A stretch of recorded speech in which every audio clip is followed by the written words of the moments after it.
यह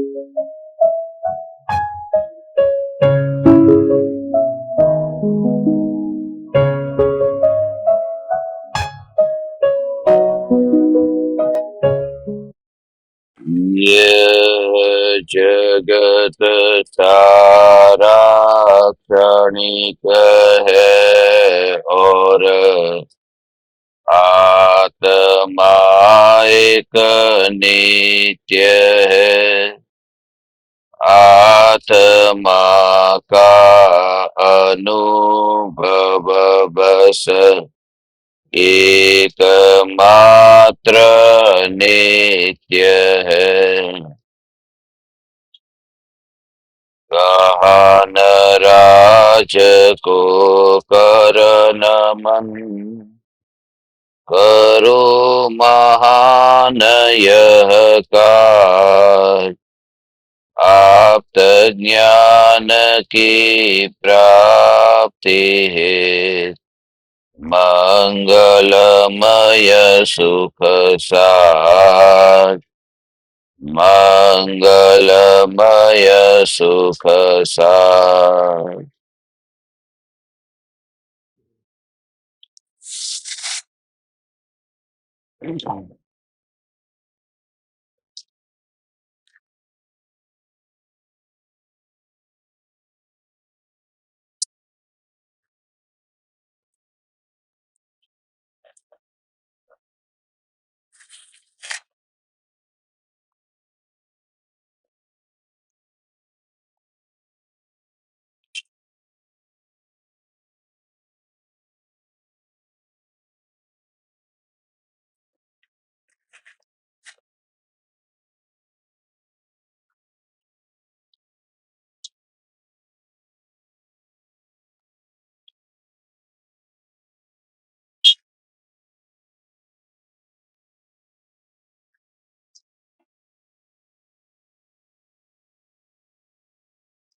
चैतन्य स्वभावी भगवान आत्मा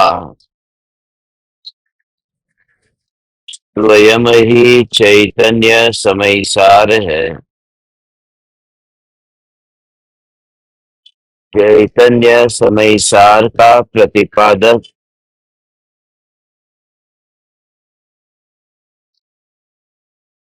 ग्रंथाधिराज समयसार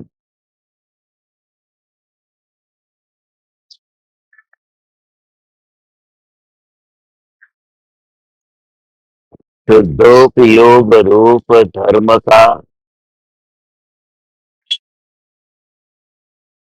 यथार्थ स्वरूप समझाता है।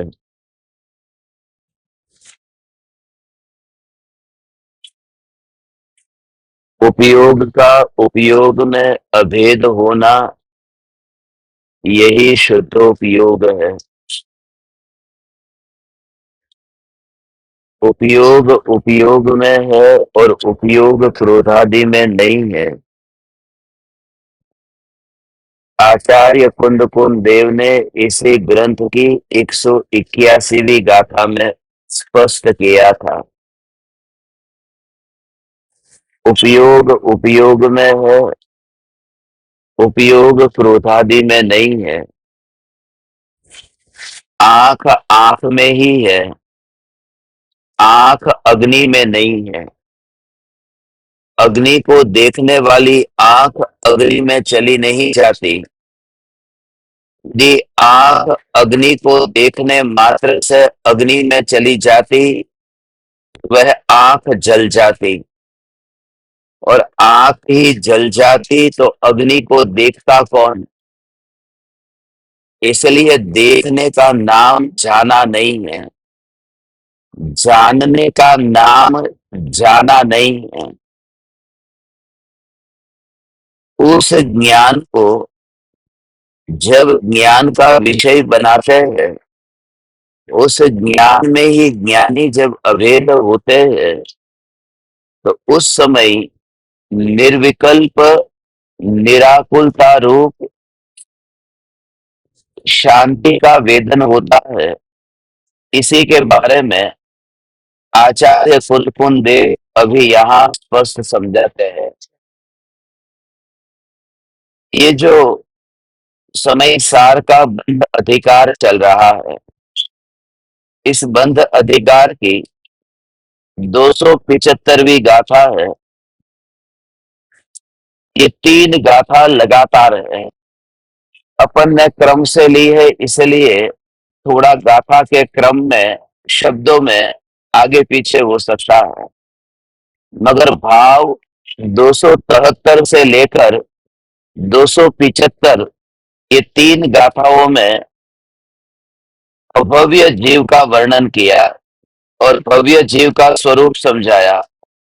कल हमने संक्षेप में चर्चा की थी कि अभव्य जीव शास्त्रों को पढ़ करके भी, व्रतादि का पालन करके भी सम्यक दर्शन नहीं पाता है।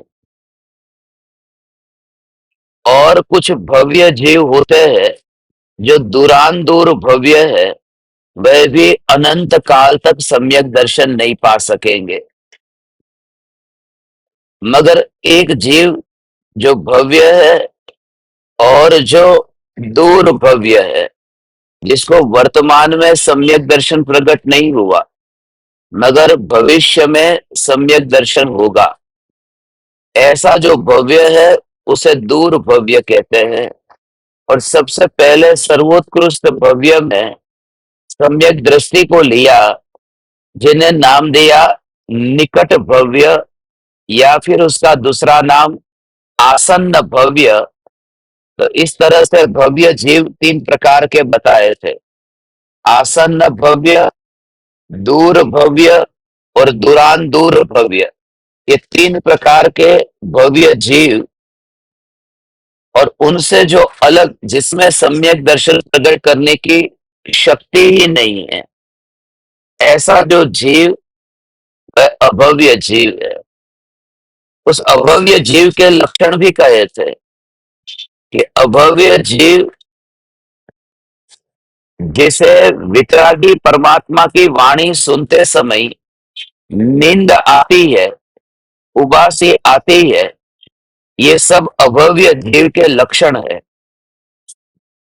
मगर ये भी स्पष्ट किया था कि बुढ़ापे में, वृद्धावस्था में, उस समय शरीर की स्थिति ऐसी हो जाए कि नींद आने लगे, दवाई लेने से नींद आने लगे, एनेस्थीसिया के इंजेक्शन से नींद आने लगे, तो ऐसी स्थिति में वह अभव्य नहीं है, क्योंकि उस समय तो उसके सामने बाहर के भोगों को भी रखोगे तो भी उसको नींद आ जाती है। एनेस्थीसिया का इंजेक्शन दिया उस व्यक्ति के सामने, सोना चांदी जवाहरात रखो तो भी नींद आ जाएगी, और उसे आत्मा की बात सुनाओगे तो भी नींद आ जाएगी, क्योंकि शरीर ही ऐसा हो गया। तो जिसके शरीर की स्थिति ऐसी है, उस जीवों को तो, उन जीवों को तो ये माफ है। मगर जिनका शरीर स्वस्थ है और इंद्रियों के विषय के भोगों में जो जागृत रहता है, और वह जीव जब ये आत्मा की बात आती है, तब उस समय उसे प्रमाद हो जाता है। ये सब अभव्य जीव के लक्षण है। अरुचि भाव, अरुचि भाव, विरोध करे, प्रश्न पूछे, वह अभव्य नहीं है। कितना भी प्रश्न पूछे तो अभव्य नहीं है, विरोध करे तो भी अभव्य नहीं है। मगर वह प्रमादी होता है तो वह अभव्य की निशानी है। मरीचि ने भगवान के समोसरण में जाकर के आदिनाथ भगवान का विरोध किया था। इस मत को मानना, ये पहला। दूसरा मत, इस मत को मानना। तीसरा मत, इस मत को मानना।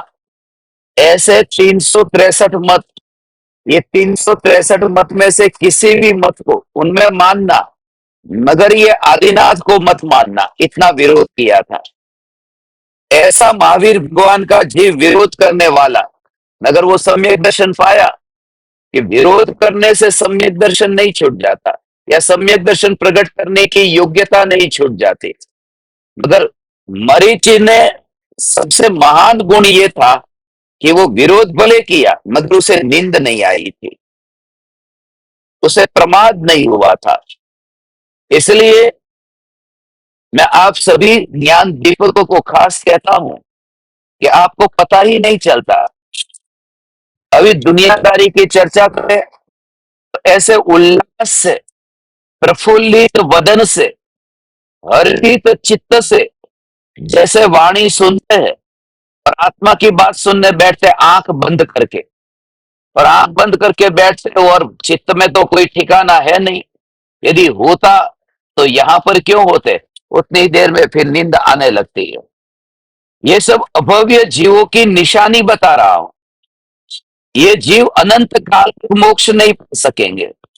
इसलिए जब ये समय सार पर सत्संग होता हो, तुम खुली आंख रखकर के सुनना। अक्सर क्या होता है कि लोग भगवान के दर्शन करने जाते हैं, ये बचपन से ऐसा ही उन्हें सिखा दिया गया है कि भगवान के दर्शन करने जाओ तो आंख बंद करके दर्शन करना। आंख बंद कर देते हैं और फिर दर्शन करते हैं। जब दर्शन करना था तो आंख बंद क्यों की? और आंख बंद ही करनी थी तो घर पर ही बंद करके रख देते। इसलिए जिनेंद्र भगवान के दर्शन खुली आंख से ही करने चाहिए। मंदिर में जाकर के आंख खुली ही रखनी चाहिए, क्योंकि हम दर्शन करने गए हैं और दर्शन करने नहीं। और कोई कहे कि आंख बंद करके भाव ज्यादा आता है तो वो घर पे ही रख लेनी चाहिए थी, मगर घर पर वो नहीं दिखाई देता था, इसलिए तो मैं वहां पर दर्शन करने गया हूं। तो ये आंखों का भगवान के सामने खुला रख करके, ऐसे ही शास्त्र को आंख बंद करके नहीं पढ़ना है, खुली आंख से पढ़ना है। ऐसे ही गुरु को खुली आंख से देखना है। तो देव को, शास्त्र को और गुरु को खुली आंख से देखना है। मगर नीच आत्मा को देखने की बात है तो वहां पर आंख खुली नहीं रहती। इसलिए जितन इस चैतन्य तत्व के ज्ञान के प्रति अहोभाव है, उतना भव्यता की निशानी है। और जितनी उसकी रुचि नहीं है, वह सब अभव्यता की निशानी है। फिर ये वाणी सुनने के लिए बैठे। बहुत से लोगों को इतना इतना सुनने के बावजूद भी याद नहीं रहता। उसका कारण है कि ज्ञानियों की इतनी विराधना की होती है, इतना अनादर किया होता है कि ज्ञान चढ़ता ही नहीं। इसलिए जो मैं आप परमात्माओं से कहता हूं, तुम तो क्या जानो गुरु की भक्ति। मुझे भी सीखने सीखने को मिली है परम कृपालु देव से। मैं तुम्हें सत्य कहता हूं, इस समय मैंने मेरे गुरु के 35 दिनों तक तलवे चाटे हैं। और वो तो आराम करते, वो बैठते, वो स्वाध्याय करते, वो सामायिक करते, और उनके पैर के ये ऐसे करके लिटरली वो भाव आए बिना ना रहा। हे सदगुरुदेव, वहां तुम जानते ही नहीं है कि मीरा कभी देखते ही नहीं है कि दुनिया क्या सोचती है। वह जो भक्ति का भाव है और वह गुरु। और उस समय मैं तुमसे जो कहता हूं कि फिर कितने दिन तक तुम भोजन न करो, अभी भी बस भोजन न करो। रात को पेट में जलन होती हो और भोजन न करो, तो वहां ऐसे ही कि लाओ मैं कुछ ठंडा पी लूं। मैं ठंडा तो पी नहीं सकते। अब रात्रि भोजन का त्याग है तो फिर क्या करोगे? एक क्षण के लिए तुम्हें वह ऐसे जीभ के ऊपर वह रस आता है। वह रस जो है वह गुरु के चरण की धूल का रस है। और उस रस में सिर्फ पुद्गल का रस नहीं है, उस रस के पीछे भी कुछ ऐसा है जो अनुभव करने वाला ज्ञान का रस है। तो वहां व्यवहार का भी पालन होता है, वहां निश्चय का भी पालन होता है। मगर मूढ़मतियों की समझ में ये बात आ ही नहीं सकती। पंडितों की समझ में ये बात आ ही नहीं सकती। भोगियों की और कामासक्त लोगों की बस्ती में ये बात आ ही नहीं सकती कि गुरु के चरण की धूल को चाटने का प्रयोजन क्या है, भक्ति क्या है। हे परम कृपालु देव, हे परम कृपालु देव, उस समय वो वात्सल्य ऐसा है। हे ज्ञानी ना चरण माँ, चरण माँ। माँ अपने बच्चे को कैसे चाटती है, और उसी तरह से जैसे गाय अपने बछड़े को कैसे चाटती है और उसको प्यार ही नहीं आता। कभी तुमने ये भी सोचा कि गाय में से जो बछड़ा पैदा होता है वो माँ की पहचान कैसे कर लेता है, ऐसे ही तो पहचान कर, वहां 10 गायें होती है और कहां से उसे पैदा होते ही उसे दूध चाहिए, वो दूध कहां से मिलेगा? ये वो ढूंढता है, ये दूध कहां से मिलेगा। तो उसे इतने संस्कार पुराने हैं कि 2 पैरों के बीच में वहां पर दूध है, वो आगे की ओर जाता है, पीछे की ओर जाता है, ढूंढता है और दूध, मगर वो कहां पर जाएगा? एक गाय, दूसरी गाय, तीसरी गाय, इतनी गायों के पास में वो बछड़ा भागता है, वहां पर बहुत सी गाय बांधी है, उसे तो पता ही नहीं है, उसने तो अपनी माँ का चेहरा देखा ही नहीं है। मगर जैसे ही वो इधर उधर उधर जाता है और गायों के पास में घूमता है और एक गाय के पास में जब जाता है, जो गाय उसको चाटती है, जो इतना गंदा होता है क्योंकि गर्भ में से निकला है, उसको चाटती है गाय, उससे वो पहचान कर लेता है कि यही मेरी माँ है। तो चाटने के पीछे वो जो वात्सल्य है, तुम गुरु के चरण को तुम्हें तो पता ही नहीं है, पता ही नहीं है, तुम मूढ़मती हो, तुम मूढ़मती हो, तुम कुछ नहीं जानते। कृपालु देव को पाकर के भक्ति को नहीं जाना तो कुछ नहीं जाना। भव्य जीव वह है जो देव शास्त्र गुरु की अहोभाव से खुली आंख से भक्ति करता है, उनको निहारता है, उनको देखता ही रहता है। जैसे प्रेमी को देखते देखते मन भरता ही नहीं है, ऐसे ही गुरु की तस्वीर को देखते देखते मन भरता ही नहीं है। हाँ, ये बात अलग है कि जब वो चिंतन करते करते फिर अंदर में समा गया तो आंख ढल गई, पता नहीं चला। और उसका कारण भी है, बाहर में किसी की भक्ति होती है तो बाहर के द्रव्यों से होती है, और भीतर में जो भक्ति होती है वो अंतर के द्रव्य से होती है। पराये की भक्ति पराये से होती है और अपनी भक्ति अपने से होती है। इसलिए चावल लिया और चावल चढ़ाया, ये पराये की भक्ति है। आदिनाथ भगवान, कभी आपने सोचा कि आदिनाथ भगवान की मूर्ति हमने बनाई जो मोक्ष में सिद्धशिला में मिलते हैं, जो अशरीरी है, मगर उनकी मूर्ति बनाई। महावीर भगवान की मूर्ति बनाई, ये सब भगवान है और मैं भी भगवान हूं। एकाध मूर्ति चैतन्य की क्यों नहीं बनाई? शुद्धात्मा की मूर्ति ऐसे ही विराजमान क्यों ना करी कि ये शुद्धात्मा है? उसका कारण यह है क्योंकि आदिनाथ भगवान पराये है, महावीर भगवान पराये है। पराये की पूजा जो होती है वो पराये पत्थर से होती है, और अपनी जो पूजा होती है वो पत्थरों से नहीं होती, वो ध्यान में लीन होकर होती है। इसलिए वो भक्ति भव्य जीव जानता है, भव्य जीव जानता है। अभी तो तुम्हें पता ही नहीं है। ये परम कृपालु देव, आप न मिलते, आप न मिलते तो हम कहाँ होते। ये भव्य अभव्य की निशानी परम कृपालु देव ने, ये परम कृपालु देव ने ये समझाया, ये परम कृपालु देव ने समझाया। जो आत्मार्थी के लक्षण बताए उसमें सबसे पहले 38 नंबर की गाथा, 108 में तो जिज्ञासु कहा, बात वही की वही ली, कषायनी उपशांतता मात्र मोक्ष अभिलाष। और वहां पर भी ये लिया 108 में, कषायनी उपशांता मात्र मोक्ष अभिलाष। उधर 38वीं गाथा बताए, कषायनी उपशांता मात्र मोक्ष अभिलाष, भवे खेद प्राणी दया। और वहां कहा भवे खेद अंतर दया, ये बात बदल गई। 38वीं गाथा में प्राणी दया था, 108वीं गाथा में पहुंचते पहुंचते अंतर दया हो गए। क्या आत्मार्थ निवास, ते कहिए जिज्ञास, बात बदल गई। तो प्रारंभ में प्राणी दया से शुरुआत हुई, मगर पूर्णता हुई है अंतर दया से। इसलिए ये नियम जानो, भव्य जीव मोक्ष में जाता है, मगर उसके लक्षण, उसकी निशानी कभी भी वो उस समय चैतन्य चैतन्य चैतन्य चैतन्य चैतन्य, ये अभव्य की निशानी है कि जो प्रवचन के समय सोता है।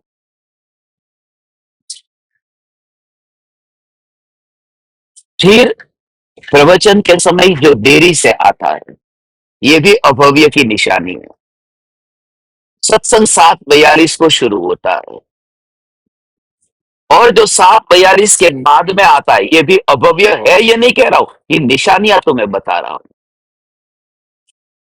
उसका कारण है, अहोभाव से यदि भरा होता तो जैसे विमान पकड़ना है, 7 बजे का विमान है तो 4 बजे एयरपोर्ट जाकर बैठता है। 7 बजे की ट्रेन है तो आधा घंटा पहले ट्रेन में जाकर के बैठ जाता है। तो जैसा अहोभाव वहां पर है, ऐसा अहोभाव यहाँ पर नहीं है। और जितनी जितनी ये सुविधा होती जा रही है, उतना मोक्ष मार्ग भी दुर्लभ होता जाएगा। ये बात बहुत अच्छी है कि महावीर भगवान के काल में ये सुविधा नहीं थी कि लोग ज्ञान पाने के लिए गुरु के पास जाते थे। गुरु तुम्हारे पास आते हैं जूम पर। ये बात सही है कि पहले के जमाने में कुएं के पास पानी भरने जाता था, मगर अब नल घर घर में आ गए, पानी ही घर तक पहुंच गया। मगर काल नीचा है, इसलिए मोक्ष मार्ग दुर्लभ भी हो गया। पहले मुनि होते थे, अभी मुनि नहीं होते। तो ज्यादा होने चाहिए, घर में बैठे बैठे ये मिल रहा है। मगर घर में बैठे बैठे मिलता है तब मुफ्त में मिलता है ऐसा लगता है। फिर मुफ्त में मिलता है तो और लगता है कि ये तो वास्तव में मुफ्त में है। इसलिए उसकी महिमा कैसे आती है? जो फोन तुमने 1 लाख में खरीदा, उसको कैसे संभाल करके उसका उसके ऊपर कवर लगा करके रखते हो। जो लैपटॉप 5 लाख में खरीदा होगा, उसके ऊपर कवर लगा करके रखते हो। क्यों? ये उसकी महिमा है। और आत्मसिद्धि शास्त्र खुला पड़ा हुआ है, कहीं पता ही नहीं है। कवर की क्या जरूरत है, दूसरा मिल जाएगा। मुफ्त का है, 10 रुपए का है, 20 रुपए का है। ये खुद की, ये सब अभव्य की निशानियां है। अभव्य जीव है, वो प्रवचन में देरी से आता है।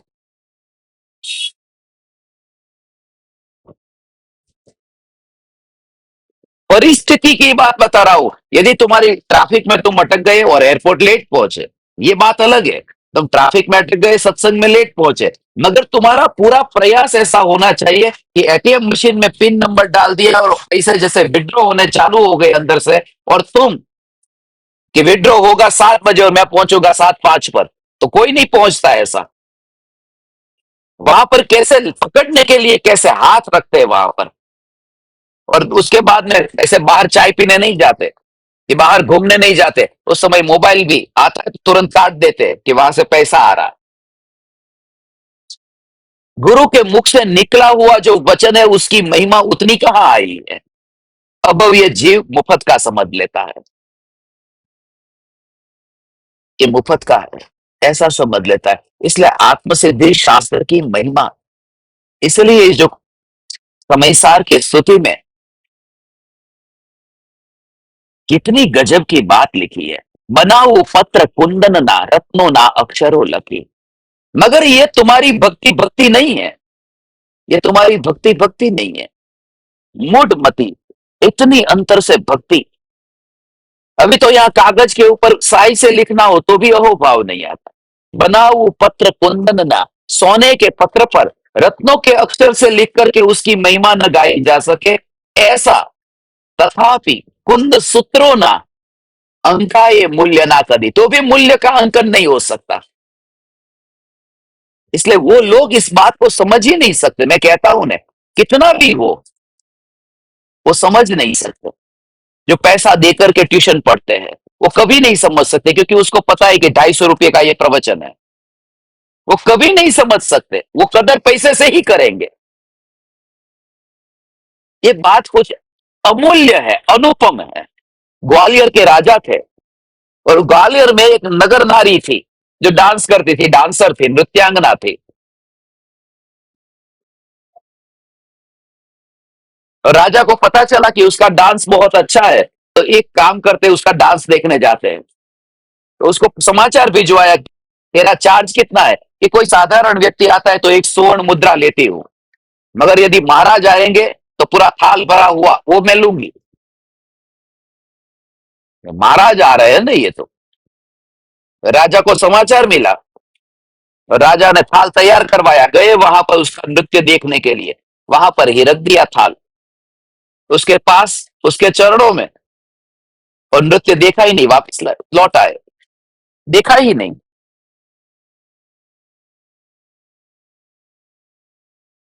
उस नृत्यांगना को बहुत हर्ट हुआ, ईगो हर्ट हुआ।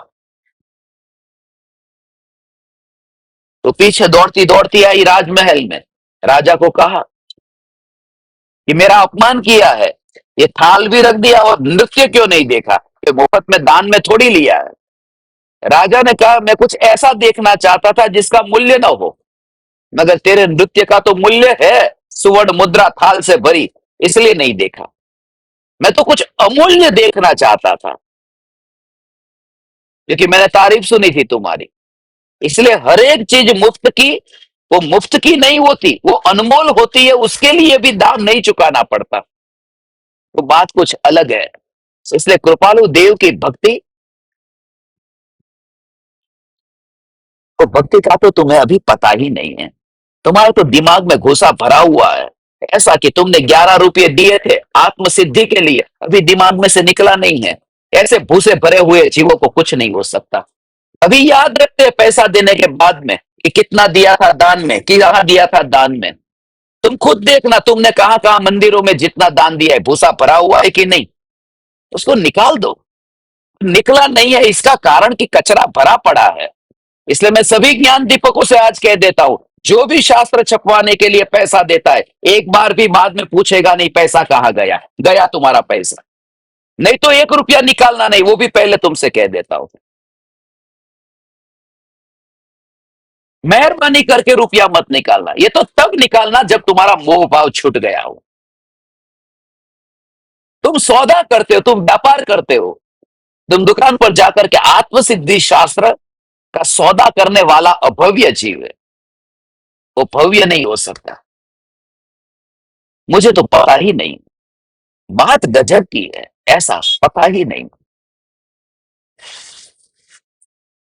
ट्वांग से नाम का एक फकीर हुआ चीन में, उसने एक किताब छपवाई थी। उसने उस किताब में जब किताब छपवाई, तो उस किताब के लिए धीरे धीरे पैसे इकट्ठा कर रहा था, और पैसे इकट्ठा करके उसने उस किताब में छपवा नहीं जा रहा था कि वहां पर प्रलय आ गया, तो जितना पैसा पड़ा था वो प्रलय में उसने खर्च कर दिया। दूसरी बार बड़ी मुश्किल से पैसा इकट्ठा हुआ, वो जो पैसा इकट्ठा हुआ वहां भूकंप आ गया और लोग उसने खर्च कर दिया। मगर तीसरी बार जब पैसा इकट्ठा हुआ, उसने उसमें किताब छपवाई। किताब छपवाई तो किताब के अंदर लिखा रहता है प्रथम संस्करण, द्वितीय संस्करण, तृतीय संस्करण, first edition, second edition, third edition. जिसको कोई पढ़े लिखे होंगे उनको पता होगा। तो उसमें लिखा था तृतीय संस्करण, ये तीसरी बार किताब छपी है। तो लोगों ने पूछा कि पहली 2 बार की किताब कहां, कि वो छप गई। मेरी आंखों के सामने कोई तड़प रहा है, वो मेरी किताब छप गई। ये बात वही समझ सकता है, ये व्यापारी ये नहीं समझ सकते, ये अहंकारी लोग नहीं समझ सकते जिसके चित्त में कचरा इतना भरा पड़ा है। इसलिए मैं सभी ज्ञान दीपकों से आज कहता हूं, तुम जितनी भी सेवा करनी हो, भक्ति करनी हो, यहां से तो हाथ से 1 रुपया गया, खत्म, मुझे नहीं पता, उसका विचार तक नहीं आता।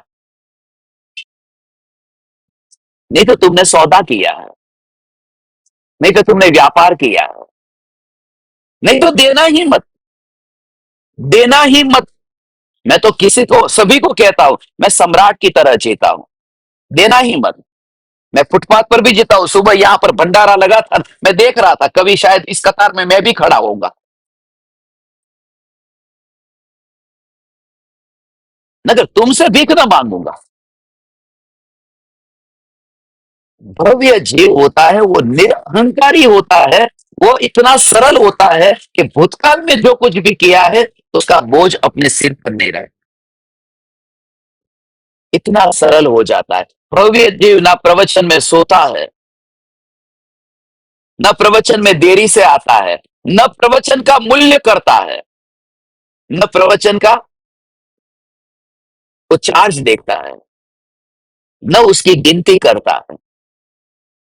बात कुछ अलग है, ये बात अलग है। सोनगढ़ में गुरुदेव की जन्म जयंती मनाई जाती थी। उस समय गुरुदेव वहां पर बैठते थे।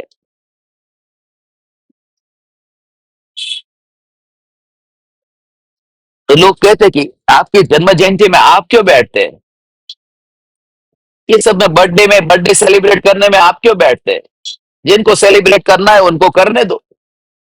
बोले कि मैं बैठता हूं ना, तो मानो ये व्यक्ति है, ये 51,000 बोलने वाला होगा तो 1 लाख बोलेगा कि मैं बैठा हूं मेरे सामने अच्छा दिखने के लिए। ऐसा होता है, तुम देखना, अपनी वृत्तियों को देखना। क्योंकि ज्ञानी है, वो तो दूर से आता हुआ देख करके ही पहचान लेते ये आज क्यों आया। ज्ञानी की दृष्टि बहुत बहुत बहुत सूक्ष्म होती है, वो पहचान लेते। तो वो पहचान लेते ये आज 51,000 देने वाला है, उसके बदले में 1 लाख दे देगा, इसके लिए मैं बैठा हूं। तो क्या पैसा कलेक्ट करने के लिए गुरुदेव आप बैठे हो कि नहीं? वो समय सार जो है वो 4 रुपये में पब्लिश होकर लोगों के पास जाता था, वो जो 50,000 ज्यादा आएंगे तो अब वो 2 रुपये में जाएगा, तो 2 रुपये में ज्यादा लोग खरीदेंगे, तो ज्यादा लोग स्वाध्याय करेंगे। तो खाली मेरे बैठने से ये वाणी ज्यादा घर तक पहुंचती है, तो क्यों ना बैठू। बहुत दूर की दृष्टि थी। धन्य है गुरुदेव। समझ में आया? तुम्हें समझ में, माने हर बात को तुम बाल की खाल को निकालने की कोशिश मत करना, नहीं तो ज्ञानी से तुम वंचित रह जाओगे। बड़ी मुश्किल से मौका मिला, बस।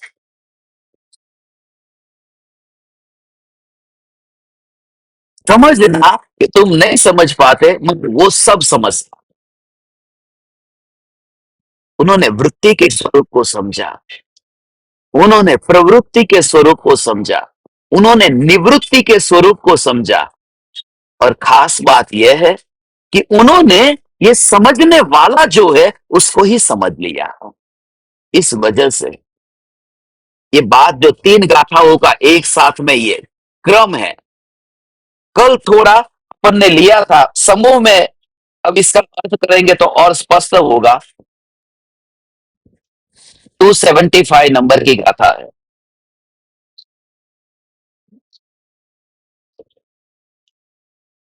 श्रद्धः दीय पत्ते दी, य रोचे दीयतः पुनो यफासे दी, धम्मं भोग निमित्तम न दुशोकम मखय निमित्तम। किंतु कर्म क्षय के निमित्त रूप कर्म की वह न तो श्रद्धा करता है, न रुचि करता है, न प्रतीति करता है, और न वह उसका स्पर्श ही करता है।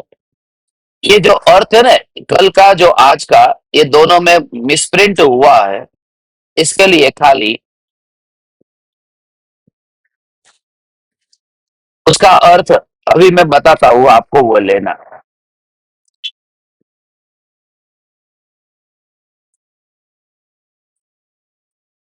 ये जो है ना,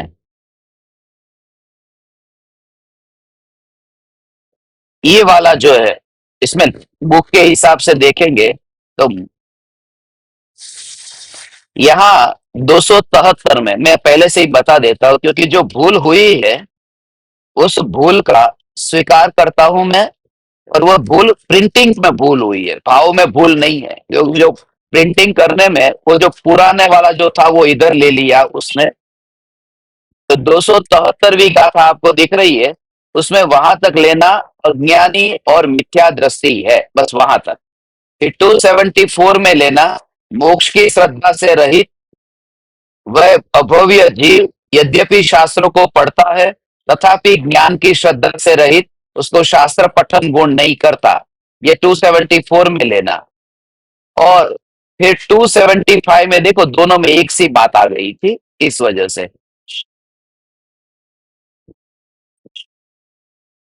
कर्म क्षय के निमित्त रूप।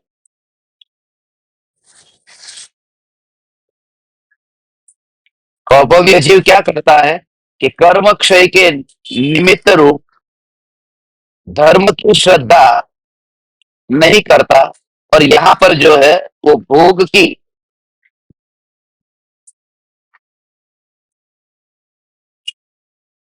ये नास्ती रूप कथन है। देखो अभी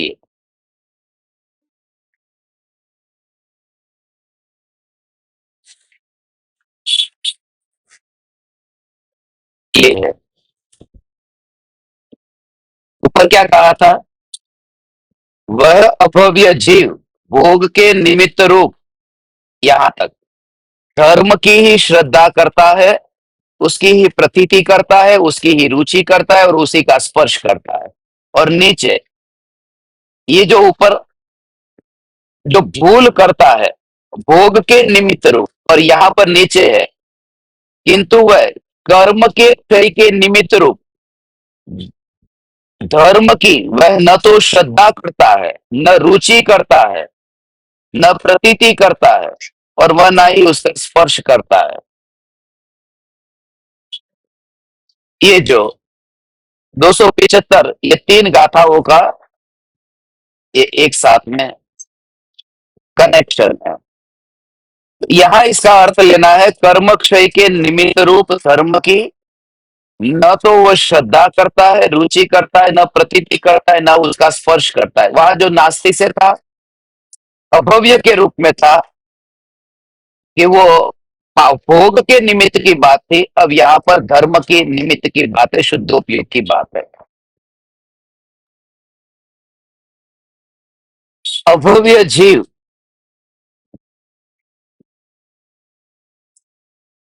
ये भव्य अभव्य का स्वरूप आज यदि सुना होगा, उसको डिप्रेशन लाने के लिए नहीं कहा कि तुम डिप्रेशन में चले जाओ, माने तुम अपने को हीन मानना छोड़ो और ये प्रूव करो कि तुम भव्य हो।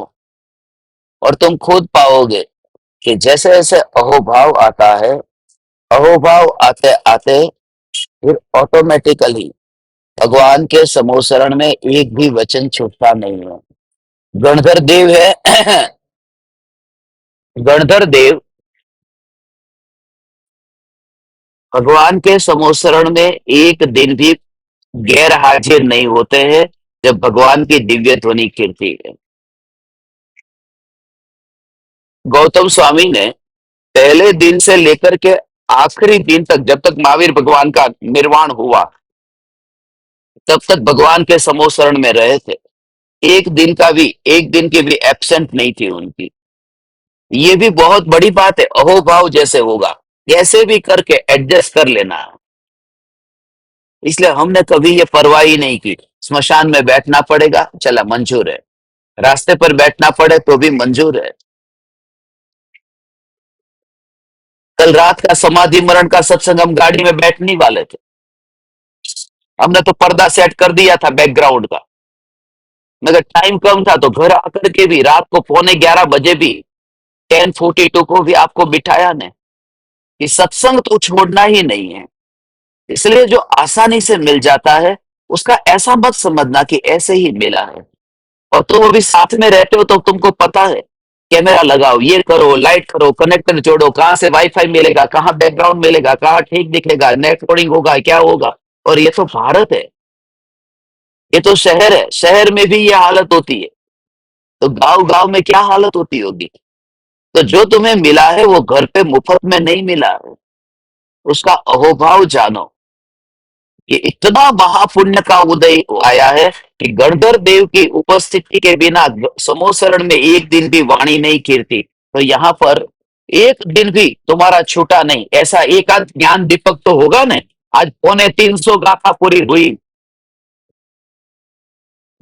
350 गाथा में प्रत्यक्ष जूम पर या उसमें जो लाइव हुआ सीरिया को छोड़कर, एक दिन भी सत्संग नहीं छूटा हो। ऐसा है कोई एक दिन भी हो, एक दिन छूट गया हो तो मत बोलना। जिनका नहीं छूटा हो मेरे को मैसेज करना। आज कुमराला में आपका मैसेज मुझे चाहिए। 275 गाथा में एक सत्संग भी नहीं छूटा हो। उन भव्य जीवों की मैं लिस्ट बना रहा हूं और उनके लिए कुछ अलग से करने जा रहा हूं। 275 में एक दिन भी छूटा नहीं हो ऐसा। अभी खाली हाथ ऊंचा करो तो।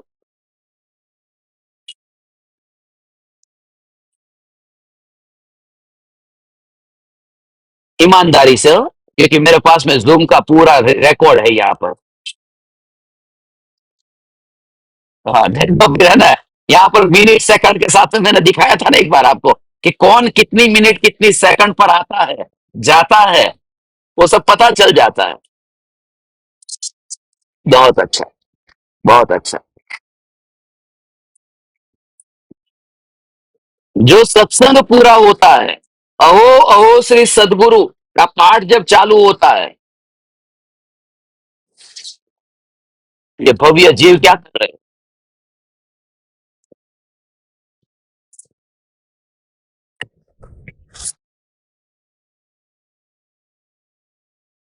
कभी भी ऐसा हो ध्यान रखना, मरीची घर पर जाकर सो जाएगा चलेगा, मगर समोसरण में सोएगा वो नहीं चलेगा, महापाप का बंद होता है। जिस समय तुम्हें नींद आती हो ना और प्रवचन सुनने बैठे हो, तो मत सुनना, प्रवचन मत सुनना, बिल्कुल मत सुनना। नींद आती हो तो प्रवचन मत सुनना। नींद में क्यों? उसका कारण है क्योंकि उस समय सुनते समय तुम कुछ सुनते हो और कुछ अलग बात सुन ली, तो वो संस्कार में इतनी ड्यूटी बैठ जाएगी कि नहीं सुनने से भी ज्यादा नुकसान हो जाएगा। क्योंकि नहीं सुनने से इतना नुकसान नहीं होता, भूखा रहने से कोई इतना नहीं मरता, जहर पीने से और मर जाता है। गलत चीज अंदर आ गई। इसलिए पूरा होश में रह करके सुनो, जागृति के साथ में सुनो। फिर एक बात खास मैं तुमसे कह देता हूं, ये सब बातें शास्त्र में नहीं लिखी, मगर कृपालु देव के वचनामृत के पत्र में निकालूंगा तो तुम्हें बताऊंगा तो पता चलेगा। यात्रा में चलोगे ना तो पता चलेगा। देखो कृपालु देव की आत्म जागृति। फिर ऐसा जीव, वो अभव्य की निशानी है, जो सत्संग पूरा होता है 1 घंटा सुनता है, और जैसे ही मैं पूर्ण करता हूं, चैतन्य समय सार, चैतन्य समय सार, चैतन्य समय सार, और जूम छोड़ देता है, वह अभव्य की निशानी है। वो 1 मिनट लगती है, अहो अहो श्री सदगुरु करुणा सिंधु उपाय, उतनी देर नहीं बैठ सका। ज्ञान पूरा ले लिया, मगर भक्ति के लिए, कृपालु देव की भक्ति है, कुंकुंद आचार्य की भक्ति है, उसके लिए उसको जल्दी होगी, जल्दी से नाश्ता बनाना है, किचन में जाना है। 1 घंटे में जल्दी नहीं हुई, और 1 घंटा 1 मिनट बैठ करके भक्ति करता। और इसमें सेकंड आती है कि मैं कितने बजे पूरा करता हूं, कितनी सेकंड पर, और उसके बाद में कौन निकला है उसकी पूरी लिस्ट आती है, उसकी पूरी लिस्ट आती है। और आज भी मैं देखूंगा, देखना तुम, कौन जाता है, कल उसका नाम लूंगा, पक्का आपको बताता हूं। उसकी लिस्ट नाम नहीं लूंगा, खाली लिख करके रखूंगा, क्योंकि बोलता हूं तो ऑडियो में भी आता है ना, तो बरसों तक फिर जाता है कौन था ये महापुरुष। तो मैं स्क्रीन पर दिखाऊंगा, देखना। ये सुनने के बावजूद भी कुछ लोग ऐसे होंगे, देखना तो, आज के दिन खास देखना। सत्संग पूरा होने के बाद में तुम्हें निकलना ही नहीं, मैं एंड करूंगा यहां से, और ऑटोमेटिक बंद हो जाएगा। डोंट लीव, मीटिंग एंडेड, बस, बाय द होस्ट। वो जो लिखा हुआ आता है बस तब तक, क्योंकि 1 घंटा तुमने सुना। हाँ, मानो मैं 1 घंटा 10 मिनट प्रवचन दूंगा तो बैठोगे, मगर 1 घंटे के बाद वो 1 मिनट तुम्हें भारी पड़ता है। अहो अहो श्री सदगुरु, ये अभव्य की निशानी है। माने तत्व के प्रति जो अरुचि है, वह बात है। अभव्य जीव, ओ हो।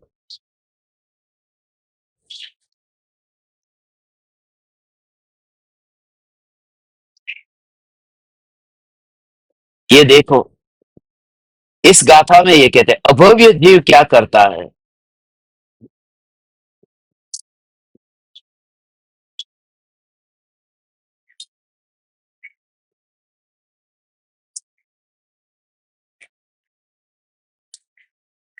भोग के निमित्त रूप धर्म की तो श्रद्धा करता है, किंतु कर्म के क्षय के निमित्त रूप धर्म की वो श्रद्धा नहीं करता।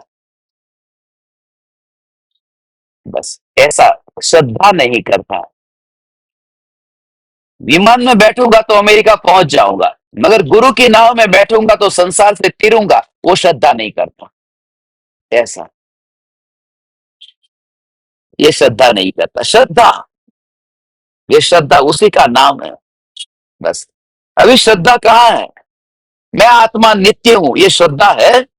ये अभी श्रद्धा नहीं है। श्रद्धा का मतलब ये नित्यता। एक आदमी ने कहा कि मुझे आपके ऊपर बहुत श्रद्धा है। अच्छा श्रद्धा है, चल 1 लाख रुपए दे दे, अगले भाव में दे दूंगा। तुरंत पता चला अगला भाव है कहां। माना तुम खुद देखना कि बोलते हो कि अगला भाव है, आत्मा नित्य है, मगर आज कोई कहेगा कि आज शाम को मैं तुम्हें दे दूंगा, तो हाँ ठीक है, श्रद्धा है। माना गुरु के वचन की नित्यता।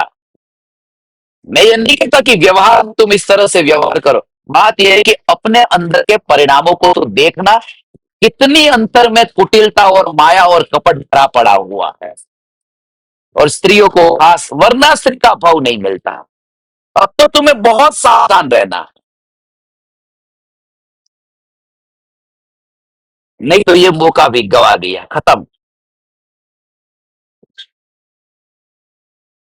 ये मौका भी चला गया। ओ हो। इसलिए ध्यान से कान खोल खोल कर सुनो। आवाज आ रही है ना मेरी?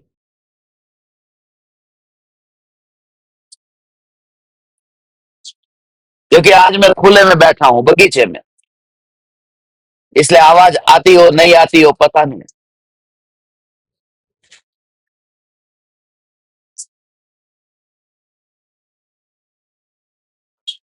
अभव्य जीव धर्म के निमित्त रूप जो है वो शुद्ध भाव है, उसकी श्रद्धा नहीं करता। उसे ध्यान करने के लिए कहो तो नींद आ जाती है। चालू प्रवचन में ऐसे बैठे, कुछ लोग ना प्रवचन पूरा होने के बाद में सब उठ जाते तो भी बैठे रहते। एक आदमी ऐसे ही बैठा था और प्रवचन पूरा उसके बाद में उसको जगाया, वैसा उठते हैं। बोले क्या कर रहा है? बोले अंतिम सेंटेंस था उसके ऊपर मैं चिंतन कर रहा था, लास्ट सेंटेंस के ऊपर। जो लास्ट सेंटेंस के ऊपर चिंतन करता है वो ऐसे भड़क करके नहीं उठता, तो उसके अंदर तो इतनी शांति होती है। तू जो उठा है वो ये बताता है तू गहरी नींद में चला गया था। मगर स्वीकार भी नहीं करना, ये सबसे बड़ा अपराध है। तुमसे अनंत अपराध हुए तो चलेगा, मगर स्वीकार करे। वो शेर ने मांस खाया था, चलेगा, मगर स्वीकार कर लिया खाया है। अब अपराध का एहसास हो रहा है और मुझे नींद नहीं आ रही है। हे मुनिराज आप मेरे सामने हैं, मुझे बिल्कुल नींद नहीं आ रही है, मुझे बासी नहीं आ रही है। मैं तो अत्यंत विनयवान होकर के आंख से आंसू बहते हैं और आपको ऐसे। ओ हो। तो ऐसा शेर पा लेता है।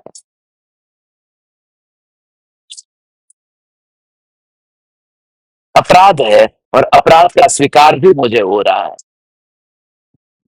फिर वह क्या करता है कि कर्म के क्षय के निमित्त रूप धर्म की श्रद्धा भी नहीं करता, उसकी रुचि भी नहीं करता, प्रतीति भी नहीं करता और स्पर्श भी नहीं करता। ये चार बात थी ना, श्रद्धा, रुचि, प्रतीति और स्पर्श, ये चार बात थी। उसकी रुचि ही नहीं है। आत्मा की रुचि अर्थात जगत के समस्त विषयों की अरुचि। आत्मा की रुचि अर्थात जगत के सभी विषयों की अरुचि। समझ में आ रहा है? सभी विषयों की अरुचि, उसका अर्थ क्या है?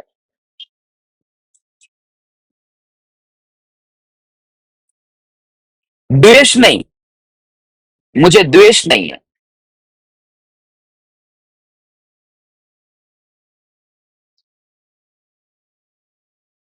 अरुचि का मतलब जानने का भी रस नहीं। रुचि माटे नॉट इंटरेस्टेड, कुछ नहीं। द्रव्यलिंगी मुनि ने क्या किया, अभव्य ने क्या किया, उसके प्रति द्वेष कर दिया। अरुचि का मतलब द्वेष नहीं है। बैंक से हमारे पास में फोन आया, क्या आपके लिए लोन देना चाहते, लोन लेंगे? तो आप क्या कहते? Sorry not interested. तो नॉट इंटरेस्टेड का मतलब यह नहीं है कि तुझे खत्म कर दूंगा, तेरे प्रति मुझे गुस्सा आ रहा है। नॉट इंटरेस्टेड माने मुझे रस ही नहीं है, माने न जानना है क्या है, उसकी डिटेल में ही नहीं जाना, वो नॉट इंटरेस्टेड। हम जब कहते हैं कि अरुचि हो गई, अरुचि का मतलब हम द्वेष ले लेते हैं। अरुचि का मतलब है उसमें कोई रस ही नहीं है, न जानने में, न राग में, न द्वेष में, कुछ भी नहीं, उसका नाम अरुचि है। इसलिए छह डाला में लिखा, पर द्रव्यनते भिन्न आप में, रुचि सम्यक तो भला है। आप रूप को जान पनोसो, सम्यक ज्ञान कला है। ओ हो, ये छह ढाला में लिखा।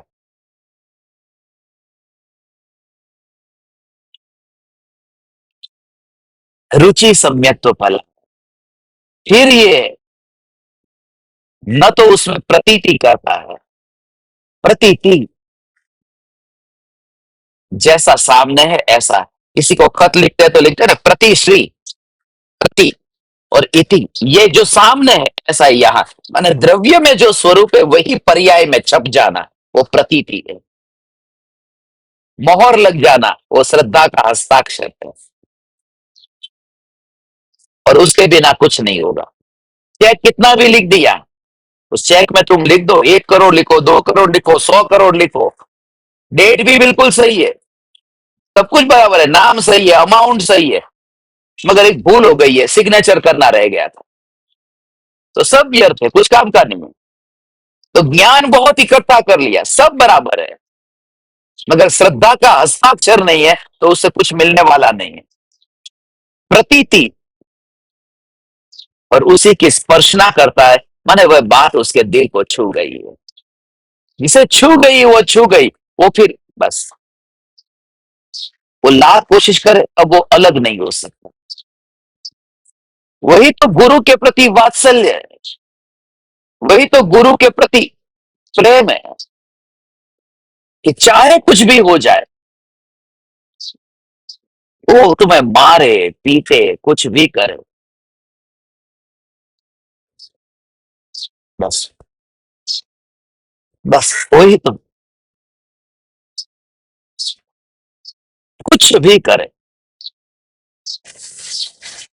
मेरा लाडला है, उसको मैं बहुत मारता था, बहुत डांटता था, बहुत फटकारता था, मगर वो हमेशा एक बात ही कहता, आज भी, कि जैसा भी हूं मैं आपका हूं, बस, चल चला जा यहां से, चल तू अपना चेहरा मत दिखाना, शकल मत दिखाना, और दरवाजे के बाहर बैठ जाता, यहां से तो चला जाता, दरवाजे के बाहर बैठता, सीढ़ी पर बैठता, जैसा भी हूं आपका हूं, तब हृदय में स्थान पा लिया। तो मैं उसका नाम ले रहा हूं, आप में से किसी का नाम नहीं ले रहा हूं। कहने का अर्थ यह है कि तुम कसौटी में पास कब हुए, पूरी तरह से कंप्लीट डिवोशन, जैसा हूं। या तो एक दिन चाटा मार दिया कि जिंदगी भर चेहरा नहीं दिखाया, और गुरु को तुम बर्दाश्त नहीं कर पाओ तो तुम किसी को बर्दाश्त नहीं कर पाओगे, पति को, पत्नी को, माँ बाप को, भाई को, क्योंकि जिसके सामने गए थे अहंकार छोड़ने के लिए, उसके सामने ही नहीं झुक सके तो और किसके सामने झुकोगे। इसलिए कृपालु देव इज एवरीथिंग। गुरु की भक्ति का अर्थ ही तुम्हें नहीं पता है, और उसका अंत ये आता है, जो कदर नहीं करता है एक दिन फिर वो सहयोग छूट जाता है। जिंदगी के सफर में बहुत सारे मुसाफिर मिलते हैं, शायद शिष्य को कहीं और जाना था, गुरु को कहीं और, बस गाड़ी में से उतर जाता है, और शिष्य की यात्रा चलती रहती है, वो भटकता रहता है।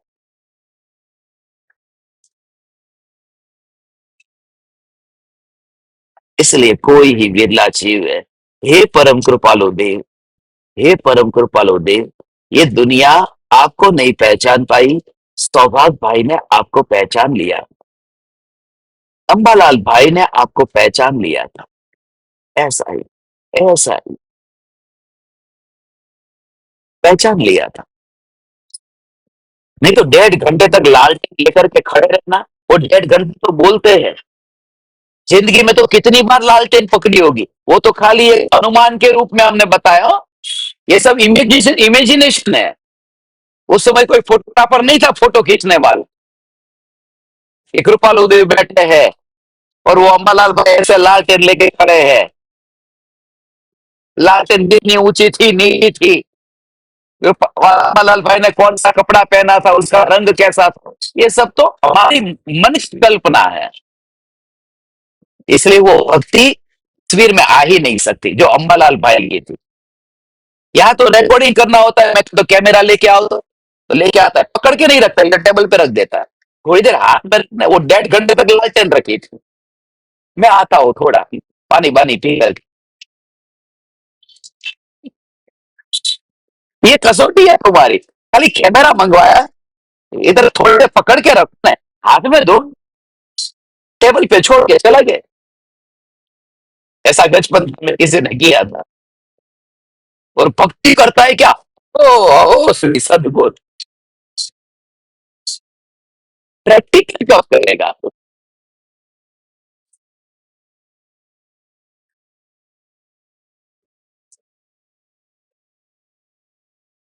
हे कृपालु देव, आप जैसे महापुरुष इस पृथ्वी पर आते हैं और दुनिया पहचान नहीं पाती।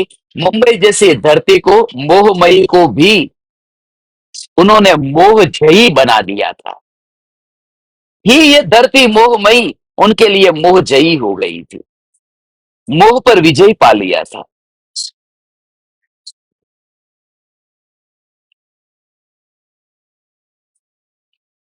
कल ऐसे ही ये धरती याद रहेगी, जैसे जवेरी बाजार याद रहा, ऐसे ही ये घर भी याद रहेगा।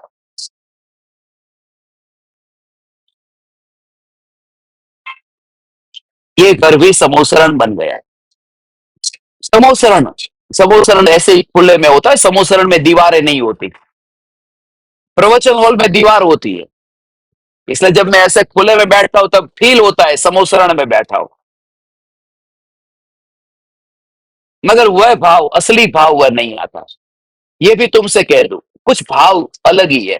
मेरे पीछे अभी एंटेलिया है, वो मुकेश अंबानी का बिल्डिंग पीछे दिख रहा है,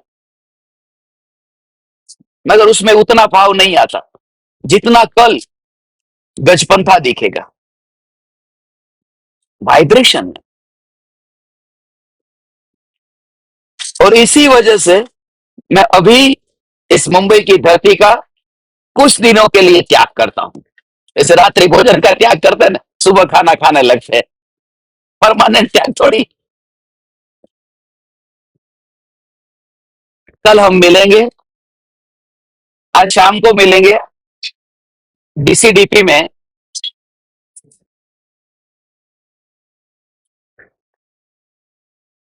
7:42 पर कोशिश करेंगे। टाइम बदलेगा तो मुझे नहीं पता। अपन ऐसा कमिटमेंट ही नहीं करते जो हमसे नहीं होने वाला।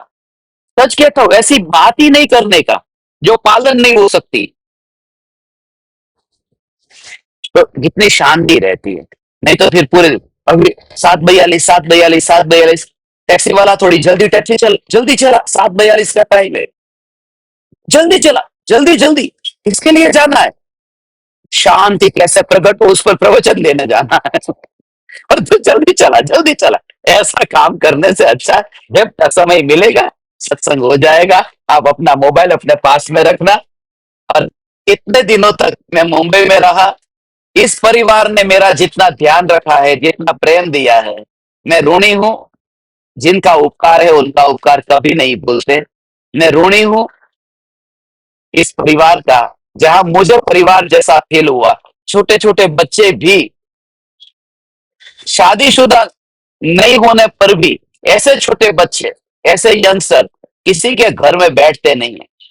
शराब के ठेके में बैठे होंगे, या फ्रेंड के साथ पार्टी में बैठे होंगे, या बीवी की गोद में बैठे होंगे, या कहां कहां घूमते फिरते होंगे। मगर यहां पर मैं बहुत आनंदित हूं। जो भी है आंखों के सामने है। आप परमात्मा को अनंत अनंत प्रणाम करता हूं। देखना रुकना पूरी तरह से, जब तक भक्ति पूरी नहीं होती। चैतन्य समय सार, चैतन्य समय सार, चैतन्य समय सार।